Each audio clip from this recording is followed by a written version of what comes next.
Hello, I hope everyone is doing great. In this lesson, we're going to introduce you to arrays. Arrays are important features in many programs. They enable you to store several items of related information in a convenient way. They're good for collecting data, pin numbers, storing variables, and more. To put it in simple terms, an array is a list of stuff. You can use Arduino for tasks such as tracking monthly expenses, daily rainfall, and temperature changes. When you write an Arduino program, you may have to deal with large quantities of related data. Often, arrays offer the best way to handle such data in an efficient, convenient manner. Earlier, we said that an array was a list of stuff. To take the idea one step further, arrays are data structures consisting of related data items of the same type.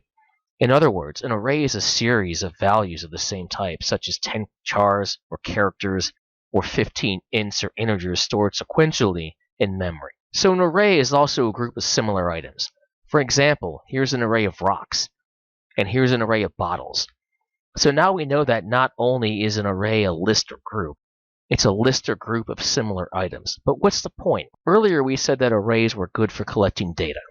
When collecting data, chances are you're going to collect more than one or two pieces of data. For example, let's say you make your own DIY weather station and want to measure the temperature and humidity every 10 minutes and log the data for analysis. You could create a new variable for each measurement, but this is horrifically inefficient and can quickly become unwieldy. Instead, you can store your temperature data in a single array, much more wieldy and efficient. So, how do you create or declare an array? Easy peasy. Declaring an array tells the compiler how many elements the array contains and what the data type is for the elements. So first, we write the data type. Note that an array holds only one data type. So, if you declare an array of integers, like we see here, you can't try to stuff a float or a long in there. Then, we need to name the array, and we should try to name it something that relates to whatever it is that we're collecting. After that, we see brackets with a number in them. This number tells you how many elements are in the array.